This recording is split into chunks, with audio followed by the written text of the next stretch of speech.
은혜의 시간입니다. 우리 아침 예배로 하나님 앞에 함께 나가겠습니다. 오늘은 사도행전 22장 30절에서 23장 11절까지의 말씀을 우리 함께 읽으시고 하나님 말씀 나누겠습니다. 이튿날 천부장은 유대인들이 무슨 일로 그를 고발하는지 진상을 알고자 하여 그 결박을 풀고 명하여 제사장들과 온 공회를 모으고 바울을 데리고 내려가서 그들 앞에 세우니라.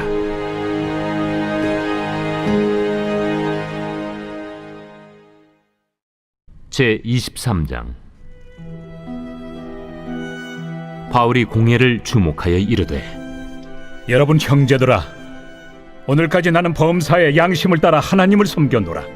대제사장 아나니아가 바울 곁에 서 있는 사람들에게 그 입을 치라 명하니, 회칠한 담이여, 하나님이 너를 치시리로다. 내가 나를 율법대로 심판한다고 앉아서 율법을 어기고 나를 치라 하느냐?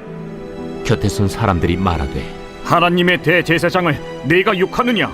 형제들아, 나는 그가 대제사장인 줄 알지 못하였노라. 기록하였으되 너의 백성의 관리를 비방하지 말라 하였느니라. 바울이 그중 일부는 사두개인이요 다른 일부는 바리새인인 줄 알고 공회에서 외쳐 이르되, 여러분 형제들아, 나는 바리새인이요 또 바리새인의 아들이라. 죽은 자의 소망 곧 부활로 말미암아 내가 신문을 받노라. 그 말을 한즉 바리새인과 사두개인 사이에 다툼이 생겨 무리가 나누어지니, 이는 사두개인은 부활도 없고 천사도 없고 영도 없다 하고 바리새인은 다 있다 함이라. 크게 떠들세 바리새인 편에서 몇 서기관이 일어나 다투어 이르되, 우리가 이 사람을 보니 악한 것이 없도다. 혹 영이나 혹 천사가 그에게 말하였으면 어찌하겠느냐? 큰 분쟁이 생기니 천부장은 바울이 그들에게 찢겨질까 하여 군인을 명하여 내려가 무리 가운데서 빼앗아 가지고 영내로 들어가라 하니라. 그날 밤에 주께서 바울 곁에 서서 이르시되, 담대하라. 네가 예루살렘에서 나의 일을 증언한 것 같이 로마에서도 증언하여야 하리라. 천부장은 그 유대인들과 성난 민중들이 왜 고발을 하는가 정확한 이유를 알고 싶었습니다. 그래서 로마 시민임을 알았음에도 이 소요 사태에 대한 혐의를 가지고 있는 이 바울을 공식 석상에 세워서 신문하려고 하는 그런 어떤 흐름이 오늘 본문의 내용이죠. 자, 안토니오 요새로부터 바울을 데리고 유대인 대제사장 또 산헤드린 공회원들이 예루살렘과 유대로부터 불려서 재판을 여는 그런 상황이 바로 오늘의 내용입니다. 혹자는 바울이 밤새 죄수들과 함께 감방에 있으면서 그 빛 하나 들어오지 않는 지하 감옥에서 차디찬 이 습기와 함께 힘들었을 것이다라고 얘기를 하지만, 이 로마 시민이라는 것을 알게 된 다음에 아마 예우를 받았을 거예요. 그래서 좋은 숙소에서 머물다 왔을 것이라고 우리가 생각이 됩니다. 자, 이 바울은 오늘 여기 말씀해 보면 공회를 주목해 보면서 현 상황을 면밀히 파악하는 모습이 등장을 해요. 그리고 나서 1절이 이렇게 이야기하죠. 나는 이날까지 완벽하게 선한 양심으로 하나님 앞에서 삶을 살았다. 그러니까 이 얘기는 한마디로 코람데오 정신으로 부끄러울 것이 없이 살았다는 거예요. 이 정도 시민으로는 살아야 되겠죠. 그러니까 시민권, 하늘의 시민권을 가진 자는 그의 언행이나 삶의 원칙이나 결단, 모든 흐름에 있어서 하나님이 드러난다, 하나님이 보고 계시다 라고 하는 이 종말적인 의식을 가지고 살아야 돼요. 그래야 우리가 증인의 삶을 산다고 할 수 있는 것이죠. 너무 나이브하게 이제 그렇게 살아서는 안 되죠. 자, 바울은 지금 이제 이런 어떤 선포를 통해서 지금 이제 내용을 들어가고 있어요. 자, 여기 보게 되어지면 지금 이런 선포를 할 수 있게 된 것은 어떤 게 뒷받침이 됐는가, 이게 너무나 중요하죠. 물론 천부장이 바울을 존중해서 로마 시민권 가진 자니까 열어줬지만 그가 로마 시민권을 가진 것은 뭐 태어날 때부터 그랬다 쳐도 그가 이런 자리 앞에서 떨지 않고 자기 목숨을 구걸하지 않고 뭐 하지도 않았는데 했다고 막 이렇게 살짝 섞어가면서 탈출하려는 그런 마음도 전혀 없이 그가 하나님 앞에서 양심에 꺼리낌이 없다. 뭐 난 어떤 행동도 하나님 보시기에 꺼리끼는 행동을 한 적이 없다라고 하는 이런 선언 참 대단하지 않습니까? 예. 여러분 우리가 양심이라고 하는 기능이 있죠. 뭐 양심이란 말은 여러 많은 곳에서 인용이 되고 저마다 해석이 다르지만 대개 보면 마지막 보루 야 인간이라면 양심이 있어야 되지 않겠냐라고 할 때 그 양심을 우리가 많이 쓰죠. 그러면 하는 사람이나 듣는 사람이나 대충 감은 다 잡아요. 아 그래 얘가 나를 마지노선까지 미는구나. 여기서 말하는 게 진짜겠네. 이제 그런 거죠. 자 바울은 지금 우리가 생각하는 도덕적인 양심의 틀을 벗어나서 하는 얘기죠. 넘어서서 하는 얘기예요. 그 양심 자체가 증거하는데 나는 내 양심으로 봐도 그렇고 또 하나님 앞에서도 내 양심으로 볼 때 전혀 꺼리끼는 행동을 한 게 없다라는 것입니다. 여러분 복음을 증거하는 삶을 살아가는 사람은 매 순간 하나님 앞에 있다는 신전의식을 가지고 살아야 되죠. 이걸 코람데오라고 해요. 그래서 코람데오 의식으로 사는 사람들은 어지간하면 양심보다 훨씬 뛰어난 주의 사랑에 힘입어 그 사랑에 감격하여 삶을 살아가게 됩니다. 자, 그런 삶을 살아가는 사람을 세상은 두려워하죠. 예, 막을 수가 없어요. 그래서 2절에 보세요. 그걸 두려워하니까 대제사장이나 되는 아나니아라는 사람이 니네 옆에 뭐하니 바울의 입을 치라고 명합니다. 이 얘기는 뭐예요?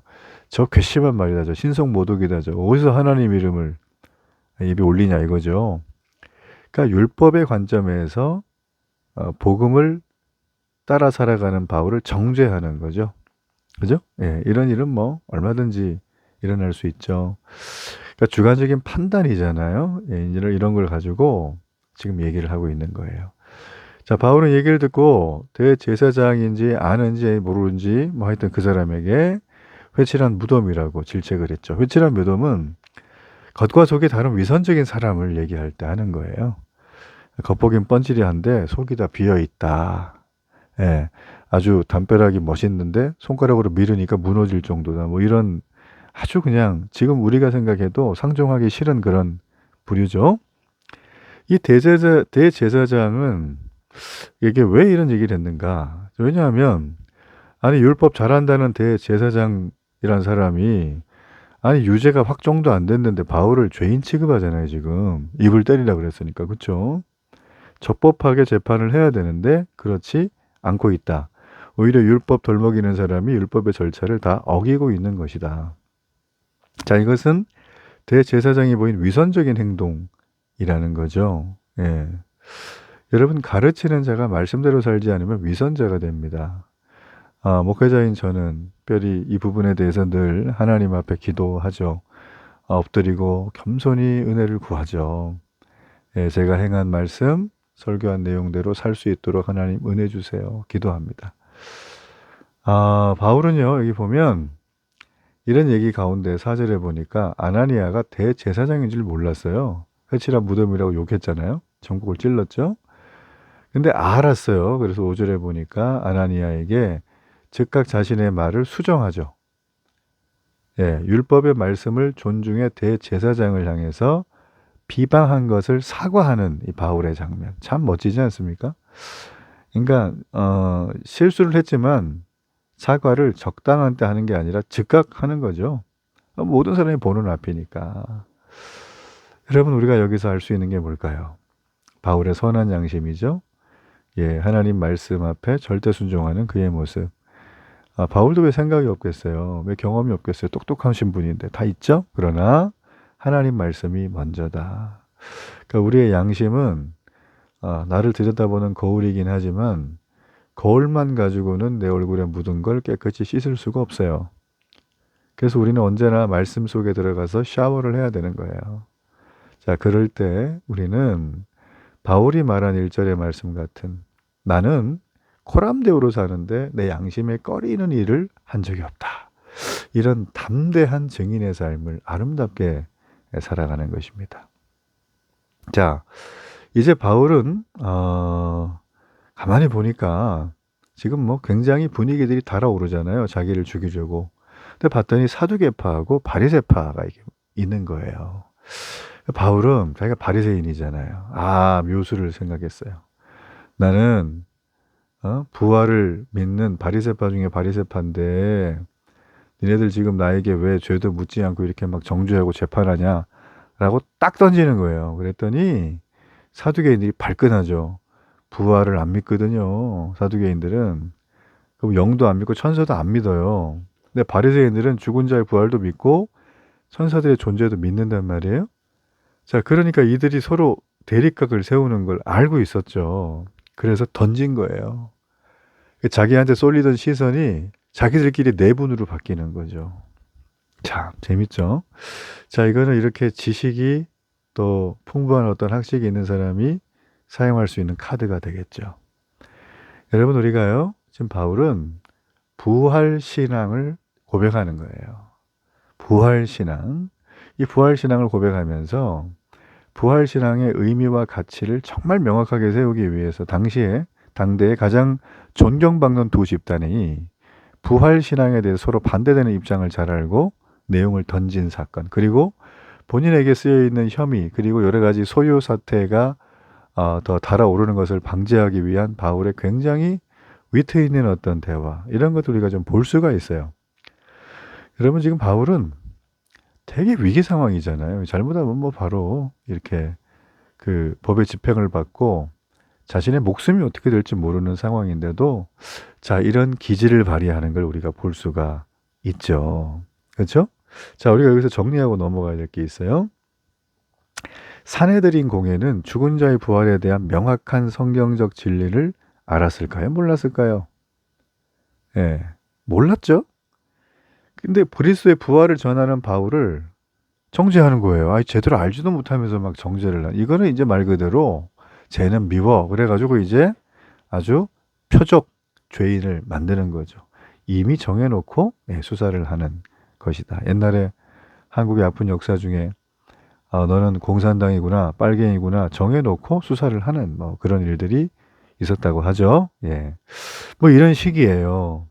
여러분, 그래서 영적 소경과 같은 이 산헤드린 공의회, 말도 안 되는 제목 가지고 지금 다 모여서 지금 이렇게 막 얘기하면서 바울을 어떻게 해보려고 하는 그들의 어떤 그 격동 속에는 해답이 없는 격한 논쟁만 남게 된 거예요.